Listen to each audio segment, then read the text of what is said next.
The incidence of procrastination is about 20% in general population, and it is pretty consistent across age cohorts, gender, and nationalities. Therefore, the chance is high that you will run into a procrastinator, or you may be dealing with one already. So today, let me explain how to manage a procrastinator without heartburn. In my previous videos, I have covered this topic in depth, including root causes, consequences, and strategies to overcome procrastination. The links are in the description. I hope you watch. Now, let's get started.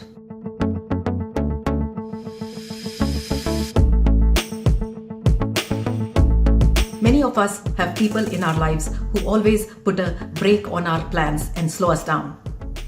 If you are in a relationship with someone like this, it can be frustrating.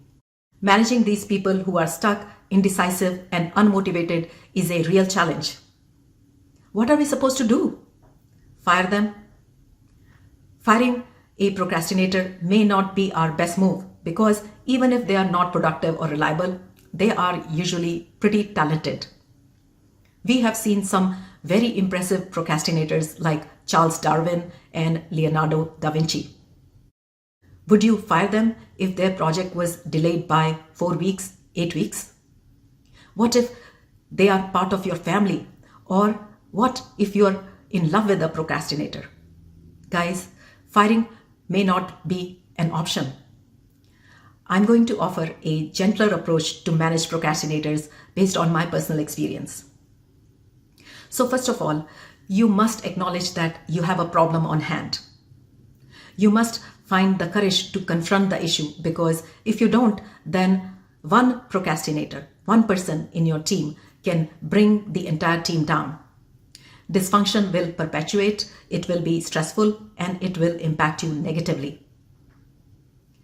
Approach them with kindness and curiosity. Try to find out the root cause of the problem. You know, some common reasons for procrastination include fear of failure, lack of motivation, and feeling overwhelmed. I suggest you use my favorite technique for having difficult conversations: ask, tell, and ask method. So begin by asking. You may say, "The project assigned to you is delayed. Can you help me understand why this task is not yet complete?" And then listen to what they have to say. Next, find out if the task is meaningful to them. Are they motivated or they are disinterested? How is it related to their own goals and values? And help them find some meaning in the work that would align them with their own values and goals. Try to gauge if fear of failure is the underlying issue. Are they fully equipped to complete the task? Do they have the skills?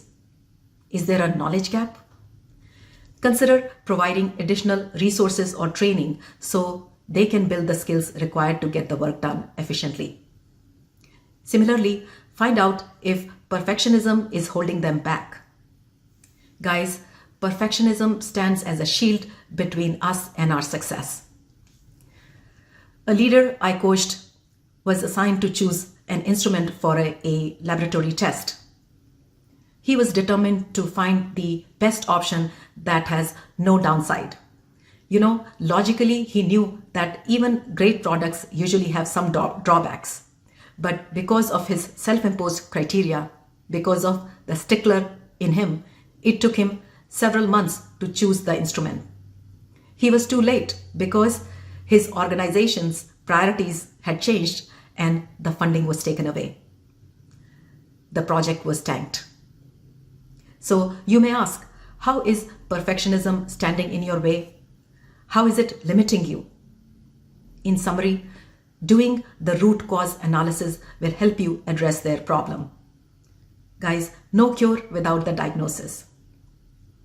Genuine curiosity on your part will allow them to open up and give you some clues so you can help them. Well, now let me ask you, how do you handle procrastinators? What is your experience? What challenges do you face? What works for you? Please add in the comment section. I would love to get some tips from you. Friends, Asking these questions will also help you avoid judgment or false assumptions.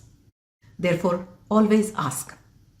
Remember that it is not your job to cure procrastinators. Your job is to get them to do their job. Another tip is to set clear expectations and deadlines. Giving them a distant or a nebulous deadline will reinforce this behavior. In fact, ask them to set a deadline for themselves because they are more likely to follow through if they commit to a deadline on their own accord. If this is a long project, ask them to break it down into small pieces. Guys, you know that I am a big fan of small steps. Breaking it down into smaller, more manageable pieces helps them feel more in control, less anxious, and more motivated to get started. So ask them, what is the easiest first step for you to get the ball rolling? They usually have a very clear idea of how to get started. Do not pile multiple projects all at once. Assign the work sequentially. This is very helpful to those who are easily overwhelmed by the size or complexity of a task. Motivating a procrastinator is not a mighty chore if you partner with them in co-creating a plan of action rather than telling them what to do. Hold them accountable. Hold them to high standards. Remember that managing procrastinators takes patience and persistence. With the right support and guidance, they can beat this habit, become more productive and successful. Guys, anyone can bring out the best in a stellar person. Our challenge as leaders is to bring out the best in those who are struggling. So handle them with love. Be kind. Dale Carnegie said in his wonderful leadership book, How to Win Friends and Influence People, that while dealing with people, always appeal to nobler motives, meaning assume a positive intention when you assume something about others. Do not assume a negative intention.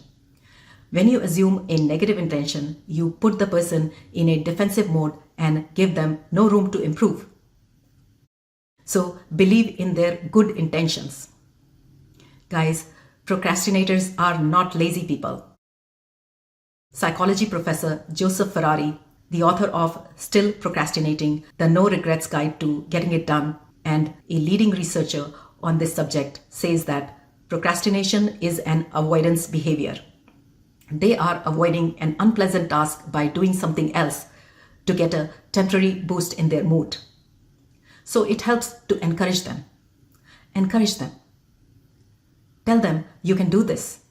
Provide regular support to help them stay on track. Check in with them periodically. Don't forget to give kudos and celebrate small wins. So what if you have a spouse with this habit? You can use the same principles to work with them. Guys, love is about tolerance and making accommodations.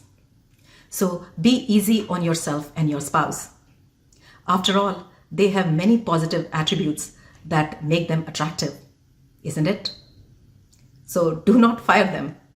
Buddy up to work together and be each other's accountability partner. This way, you can strengthen your bond with each other. Get them excited to get going. Nagging does not work. Would you like it if someone bosses you around and tells you what to do? Let them figure it out. Researchers say employing compassion works because procrastination is linked to negative feelings. So be kind. Don't give up on your people. Try your best to encourage them. Take charge and be victorious.